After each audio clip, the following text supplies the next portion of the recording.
Hello guys, good evening. I hope আপনারা আমাকে দেখতে পাচ্ছেন। অ্যাকচুয়ালি আমার স্ট্যান্ড নেই, তো তাই জন্য আমাকে পিছনে কিছু একটা রেখে তার ফোনটা রাখতে হয়। তো ফার্স্ট আমি অনেকদিন ধরেই ভাবছিলাম যে আপনাদের সাথে কিছু কথা বলবো, যেরকম প্রেজেন্ট কিছু নিয়ে যেগুলো চলছে এখন, না শুধুমাত্র করোনা না, করোনা ছাড়া অনেক কিছু চলছে এখন। তো আমি তো অ্যাকচুয়ালি আমার চ্যানেলের মেন কন্টেন্ট হচ্ছে কোথাও ঘুরতে যাওয়া, সে তার ব্লগিং করা, বা কোথাও কোনো প্লেস, ধরো ট্যুরিস্ট প্লেস হলো বা কোনো প্লেস হলো যেটা কিনা লোকে জানবে, সেরকম প্লেস হলে পর আমি সেটা নিয়ে ব্লগিং করি। আর তারপর রান্নাবান্না এগুলো নিয়ে তো করি, যেগুলো আমি করি নিজের হাতে, সেগুলো নিয়ে ব্লগিং করে আমি পোস্ট করতে খুব ভালোবাসি। তো এটা হলো আমার চ্যানেলের কন্টেন্ট। আর ফানি ভিডিওস তো থাকি। আর তার থেকে বড় কথা হলো, আজকে আমি ভাবলাম যে দেখুন, এখন যে টাইমটা চলছে কোয়ারেন্টাইন টাইম, এই টাইমটায় সব দোকানপাট বন্ধ, বাইরের সব দোকানপাট বন্ধ। তো মেন প্রবলেমটা কোথায় হচ্ছে? মেন প্রবলেমটা হচ্ছে যারা দিন আনে দিন খায়, যারা দিনের বেলা যদি অটো না চালিয়ে, যদি রিক্সা না চালিয়ে, যদি কোনো ইনকামই না করতে পারে, তারা কি করে খাবে? মানে তাদের যদি ইনকামের সোর্সটা যদি বন্ধ করে দেওয়া হয়, তাহলে আপনি খেতে পারবেন? আপনি নিশ্চয়ই খেতে পারবেন না। সেই প্রবলেমটা হচ্ছে এখানে। প্রবলেমটা হচ্ছে যে গভর্নমেন্ট তো ওদেরকে খাবার দিচ্ছে, কিন্তু সেই কি রাত্রেবেলা, সেই সকালবেলা যে আমরা যে ফটোটা দেখছি, ওটা সকালবেলা, রাত্রেবেলা কি তারা খাবার পাচ্ছে আদৌ? তারা কি আদৌ খেয়ে আছে, নাকি তারা কি আদৌ খাবার পাচ্ছে? এটাই হচ্ছে মেন কোশ্চেন আমার।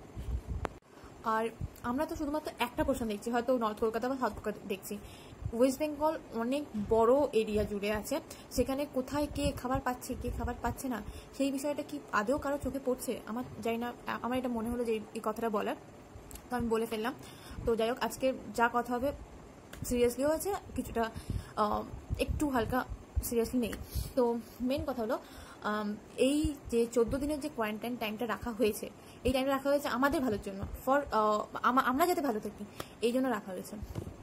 তো আমরা তো এমনি টাইমে তো আমরা বাইরে বেরোতাম, তো এই কোয়ারেন্টাইন টাইমে যদি আমরা ঘরে থেকে আমরা যদি 10 লোককে যদি ভালো করতে পারি, মানে যাদের অলরেডি করোনা পজিটিভ হয়ে গেছে, তাদের সাথে দূর ডিস্টেন্স রেখে বা সোশ্যাল ডিস্টেন্সিং, বা যদি কেউ যদি বাইরে থেকে আসে, তারা যদি 14 দিন যদি ঘরে থাকে, এই জিনিসটা যদি আমরা করতে পারি, তো আমাদের দেশের ভালো হবে।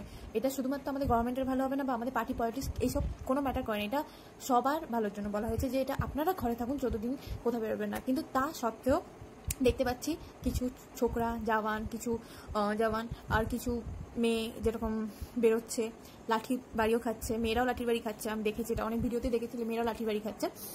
যাই হোক, আমি এটাই বলবো, এদেরকে ছোটবেলায় লাঠির বাড়ি দেওয়া উচিত ছিল। তো এরা ছোটবেলায় লাঠির বাড়ি খায়নি বলেই এখন ওদেরকে পুলিশের কাছে লাঠির বাড়ি খেতে হচ্ছে, বা বাড়িতে হয়তো কিছু বলছে না। আমার মনে হয় এটাই হচ্ছে মেন কারণ, যে ওদেরকে ছোটবেলা থেকে যদি বলা হতো, কোনোদিনও আমি তো শুনিনি আজ পর্যন্ত যে কোনো নর্মাল মানুষ পুলিশকে কামড়ে দেয়, আমার কানে এখনো অব্দি আসেনি। তো সেটাও হয়ে গেল, সেটাও কলকাতাতে ফুলফিল, একটা মেয়ে পুলিশকে কামড়ে দিয়েছে না, থুতু ছিটিয়েছে এরকম কিছু।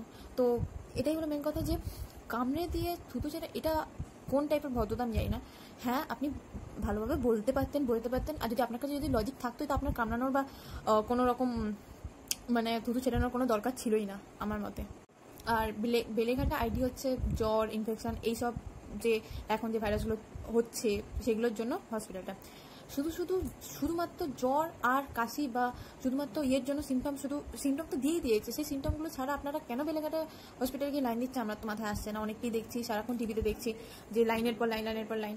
তো আমি ফার্স্ট একটা কথা বলবো, আজকে নাকি কাল এরকম কোনো দিন দেখলাম যে হাওড়াতে একটা করোনার পেশেন্ট ছিল, কিন্তু হচ্ছে শুধুমাত্র তারা ইনফরমেশন জানতো না যে ওটা করোনা পেশেন্ট, তাই জন্য ওকে জেনারেল ইয়েতে রাখা হয়েছে। তো এবার আপনারাই বলুন, যদি জেনারেল এইভাবে যদি করোনা পেশেন্ট সে অলরেডি হয়ে গেছে পজিটিভ, তাকে জেনারেল বেডে রাখা হয়েছে, তো তাহলে ওখান থেকে ছড়াবে না কেন? আর ওখান থেকে যদি ছড়ায়, তো আপনারা যারা যাচ্ছেন মানে এই জ্বরের বাহানা নিয়ে বা ইয়ে নিয়ে, আরে বাবা, আপনাদের ফুল সিমটম দেওয়া আছে, কি কি ঠিক সিমটম হলে তবে ডাক্তার কাছে যান। আর আশেপাশে কি কোনো ডাক্তার নেই, কোনো হসপিটাল নেই, কিছু খোলা নেই? আমার তো মনে হয় না আছে। হসপিটাল ডাক্তার তো খোলা বন্ধ করতে বলেনি মমতা সরকার, মানে সরকারের কি বলেনি। তো সেখানে যান, সেখানে গিয়ে দেখান। তো সেটাও যদি করতে পারেন, তো আমার মনে হয় সবচেয়ে ভালো হয়। আর এই লকডাউনের চক্করে তো অনেকেই খেতে পাচ্ছে না, তারপর তাদেরকে খাবার দেওয়া হচ্ছে, পুলিশ অনেক হেল্প করছে। আমি ভিডিওতে দেখছি, অনেকজন আমার বন্ধুরা যাচ্ছে, তারাও দেখছি অনেকে হেল্প করে, আমার অনেক বন্ধুরাই হেল্প করেছে। খিচুড়ি রান্না হোক বা সামান্য ভাত ডালই দিন, যাতে ওরা খেয়ে পড়ে বাঁচে, মানে করোনা চক্করে যাতে না খেয়ে মারা যায়, এরকম কেউ যাতে না হয়, এটুকুই চাইবো। আর প্লিজ কুকুর হোক, বিড়াল হোক, তাদেরকেও খাবার দিন। যদি বাঁচে, তো আমার মনে হয় তাদেরকেও দেওয়া বেটার, কারণ হচ্ছে ওরাও আমাদের সাথেই মানে বসবাস করে, হুট করে তাদেরকে খাওয়া দাওয়া বন্ধ করে দেবেন, কারণ হচ্ছে তাদের থেকে ছড়াচ্ছে, এই ব্যাপারটা যাতে না আসে। কারণ ওদের থেকে আমাদের ছড়াচ্ছে না, ছড়াচ্ছে মানুষ থেকে মানুষই। তো সেই ব্যাপারটা মাথাতে একদমই আনবেন না যে ওদের থেকে আমাদের করোনা ভাইরাস ছড়াচ্ছে। তো এই আর জানি না এটা মানে ঠিক কি ভুল, একটা মাস্ক যেটা আপনি পরছেন সেটা কিন্তু 3 ঘন্টা কি 4 ঘন্টা মোটামুটি, ওই সার্জারি মাস্কগুলো 3 ঘন্টা কি 4 ঘন্টা মতো যায়। সেটা বাড়িতে পরে থেকে আবার সেটাই বাইরে পরে যাচ্ছেন, আমার তো মনে হয় না এটার কোনো যুক্তি আছে। সেটা বাড়িতে পড়ারও কি মানে, আপনার কি কোনো পেশেন্ট আপনার বাড়িতে আছে, বা কোনো মানে কোভিড-19 পেশেন্ট আপনার বাড়িতে বা অলরেডি হয়েছে, বা আপনার জ্বর সর্দি কাশি হয়েছে, তাহলে বাড়িতে মাস্ক পরে থাকার কোনো মানে নেই। ডাক্তাররা এটাও বলেছে যে বাড়িতে মাস্ক পরে থাকার কোনো দরকার নেই, একদমই। তো এতক্ষণ যেগুলো বললাম সেগুলো ছিল পুরো সিরিয়াস টপিক। আর এখন আমি যেটা বলবো সেটা সিরিয়াস নাও হতে পারে বা সিরিয়াস হতেও পারে। হ্যাঁ, সিরিয়াসই, এটা সিরিয়াসই বলতে গেলে। তো কিছুদিন আগে একটা ভিডিও দেখলাম যেটাতে কিনা হ্যাঁ, তো ভিডিওটা দেখলাম, তো ভিডিওটা দেখে আমার মনে হলো এই বিষয়টা এর সাথে অ্যাড করা যেতেই পারে। তো ফার্স্ট কথা হচ্ছে, ফার্স্ট যে কথাটা আমি বলবো সেটা হচ্ছে, একটা মেয়ে হচ্ছে ভিডিওটা করছিল, সে রিপোর্টার হতে পারে। হ্যাঁ, তো 4 জন মিলে গল্প করছিল, 4 জন মধ্যবয়স্ক, আমার মনে হয় 4 জন মধ্যবয়স্ক গল্প করছিল। আর রিপোর্টারটা ওদেরকে বলেছে, আপনাদের এই টাইমটা কি গল্প করার টাইম, বা এটা কি আপনাদের বাইরে বেরোনোর টাইম? গল্প তো পরেও হতে পারে না, কেননা টাইম চলে যাচ্ছে না। আপনি যদি বেঁচে থাকেন তাহলে গল্প আবার হবে, আর আপনি যদি বেঁচে না থাকেন তাহলে গল্প আর হবে না। তো ব্যাপারটা হলো যে লোকটা বললেন, আপনি এখানে কি করছেন, আপনি যান, আপনি যান। কিন্তু ওরা বসে গল্প করবে সেটা ঠিক আছে, কিন্তু মেয়েটাকে বলছে আপনি যান। জানি না এটা কী ধরনের লাগে। আরে কাকু, এখন গল্পটা করার টাইম নয়, তাও আবার গল্প করছে মাস্ক পরে। মানে কি লজিকটা কি, আমি সেটাই তো বুঝতে পারলাম না, যে মাস্ক পরে গল্প করছে আর মেয়েটাকে বলছে আপনি যান। এইসব কি ভিডিও করছেন বা কিছু এরকম কিছু বলেছে, আমার এখন ঠিক মনে নেই, কারণ 4 দিন আগে এটা দেখেছি, পোস্টে যখন ভাইরাল হয়েছিল। তো মেয়েটাকে উল্টে কোশ্চেন করছে, মানে এটাও। আর তার আগে একটা ভিডিও ছিল যেখানে কিনা ক্রিকেট খেলা হচ্ছিল লকডাউনের দিন, বা যেদিনকে জনতা কারফিউ রাখা হয়েছিল সেদিনকে ক্রিকেট খেলা হচ্ছিল, আর তার পাশে একটা মাঠে হচ্ছে বসে দুখানা দাদুই মনে হয়, যাই হোক দাদুটা বলেছিল তার বয়স 35, জানি না মেয়েটাকে পছন্দ হয়ে গেছিলো, হতেই পারে। তো দাদুটা বললো ওর বয়স 35, আর ওর এখানে বসে খেলছিল হচ্ছে তাস, যেখানে কিনা দাদুটার বোঝানো উচিত বাচ্চাদেরকে যে যারা আর কি খেলছিল, অবশ্য যারা খেলছিল তারা তো একদম মহান, তারা বলছে যে আমরা তো আলাদা আলাদা খেলছি, ক্রিকেট নাকি আলাদা আলাদা খেলছে। আচ্ছা, আমি জানি না এরকম ক্রিকেটও হয়, মনে হয় ক্রিকেট আলাদা আলাদা খেলা যেতেই পারে, আমরা জানি না, হয়তো ওরা জানে ক্রিকেট আলাদা আলাদা খেলা যায়। তো এটাই হলো ব্যাপার, যে কী করে ক্রিকেট আলাদা আলাদা কী করে খেলে, আমি তো এটা কখনো শুনিনি যে ক্রিকেট আলাদা আলাদা খেলে। আমি তো তখনই বললাম যে কী যাই না।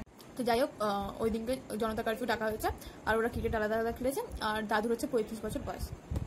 কিছু বলার নেই, মানে এদের সেন্স অফ হিউমার এতটুকু থাকাচ্ছে, মানে ওদের বয়স দেখে আমার যা মনে হলো এইটুকুও নেই, মানে সেন্স অফ হিউমার কিছুই নেই, যে একদিন জনতা কারফিউ ডাকা হয়েছে সেদিনকে বসে ক্রিকেট খেলছে আর তাস খেলছে, বাহ।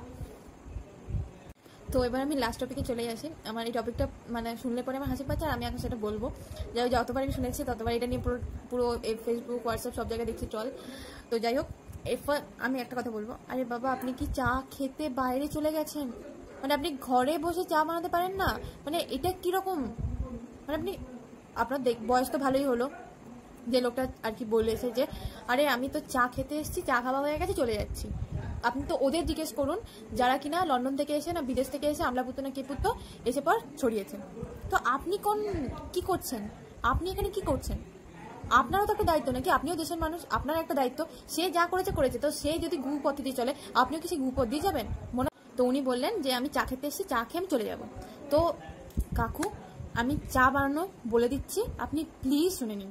একটা চা পাতা নেবেন, চা পাতা নিয়ে আপনি যতটা দুধ নেবেন, 1 গ্লাসে দুধ নেবেন, গ্যাস জ্বালাবেন, দুধ দেবেন, চা পাতা দেবেন, তারপর গোলাবেন, যতটা চিনি খাবেন। আপনার যদি সুগার থাকে চিনি খাবেন না, ব্যাস চা রেডি। আপনি ঘরে বসে যেটা আপনি খেতে পাচ্ছেন সেটা কেন আপনি টাকা দিয়ে আবার বাইরে বসে খাচ্ছেন? আপনার বউ, মানলাম আপনার বউ চা বানাতে পারে না, আপনাকে চা দেয়নি, আপনার সাথে সেদিনকে ঝগড়া হয়েছে, কিন্তু তাই বলে আপনি বাইরে বেরিয়ে চা খাবেন লকডাউনের সময়, যেখানে কিনা সবাইকে বলছে যে বাড়িতে থাকুন, বাড়িতে থেকে যতটা নিজেকে সেফ রাখার হয় রাখুন, আর সেখানে আপনি বাইরে যাচ্ছেন চা খেতে। ওকে, তো আপনি চা করা প্লিজ শিখে নিন কাকু, যাতে আপনার ভবিষ্যতে যাতে আপনার কোনো প্রবলেম না হয় চা বানানোর জন্য। আমার আর কিছু বলার নেই, মানে চা বানাতে পারি না, চা তো আমিও বানাতে পারি।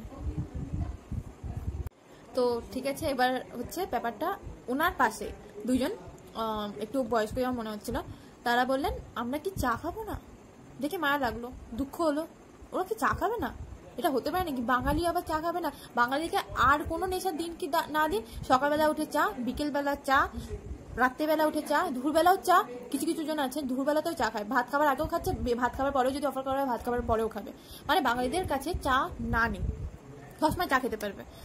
তো তারা বললেন আমরা কি চা খেতে পারবো না? আরে বাবা, দাদু, কাকু, জেঠু, মা, মেসো, প্লিজ আপনারা চা খাবেন। এই লকডাউনটা শেষ হোক, তারপর আপনারা যত খুশি গিয়ে চা খান, তাতে কেউ বাধা দেবেন। আমার তো মনে হয় না কেউ বাধা দিচ্ছে, তার তো কোনো একটা রিজন আছে। আপনি বলছেন আমরা কি চা খাবো না, আর মুখ ঘুরে চলে। আরে বাবা, সবার জীবন নিজেদের কাছে প্রিয়, আপনাদের জীবনও আপনাদের কাছে প্রিয়, সেটা বোঝার চেষ্টা করুন। আর বাড়িতে থাকুন, যতটা বাড়িতে থাকবেন ততটা সেফ থাকবেন। হ্যাঁ, হয়তো কোনো দিন বাজার যেতে হবে, সেটা একটা নিয়ম করা হয়ে গেছে অলরেডি। মানে 6টা থেকে 10টা এরকম 11টা অবধি বাজার খোলা থাকে, সেই টাইমের মধ্যে যান। আর যে গোল গোল যে বক্সগুলো আছে সেই বক্সের মধ্যে দাঁড়ান। প্লিজ বক্সে কোনো মানে ব্যাগ রেখে আপনি গিয়ে গল্প করছেন সেরকম প্লিজ করবেন না। বক্সে আপনি দাঁড়াবেন, 1 মিটার ডিস্টেন্সে দাঁড়াবেন। কেউ যদি কোনো রকম যদি মানে সিমটম দেখতে পান তো গিয়ে বলবেন যে হ্যাঁ এরকম সিমটমস দেখা গেছে। তো এটাই বলবো, যতটা পারবেন এখন অ্যাভয়েড করুন, মানে কোনো গ্যাঞ্জাম বা কোনো ভিড়ভাট্টা, গ্যাঞ্জাম অ্যাভয়েড করুন। আর ভিড়ভাট্টা না হওয়াই উচিত এখন এই টাইমে, অন্তত আমি এটাই বলবো। তো আর প্লিজ হাত ধোবার একটা টাইম করুন, কারণ হাত ধোবা তো 1 ঘন্টা পর হাত যাবে না, তাহলে হাত থাকবে না। তো ব্যাপারটা হলো হাত ধোবেন। হ্যাঁ, খাওয়ার আগে হাত ধোবেন। হয়তো আপনি কোনো নোংরা খেটে এসেছেন তখন হাত ধোন, এইসব ঠিক আছে। বা কিছু ধরুন আপনি বাইরে থেকে এসেছেন তখন তো অবভিয়াসলি মাস্ট হাত ধোবেন। তো এগুলোই হলো, এই প্রিকশনগুলো যদি আপনি মেনে থাকতে পারেন তা মানে বেটার হয়।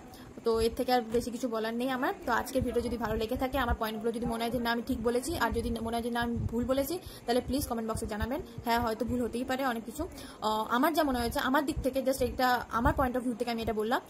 যদি মনে হয় ভুল বলেছি তাহলে আপনি কমেন্ট বক্সে জানাবেন, আর যদি মনে হয় না ঠিক বলেছি তাহলে প্লিজ সাবস্ক্রাইব করে দেবেন, লাইক করে দেবেন, শেয়ার করে দেবেন। Thank you.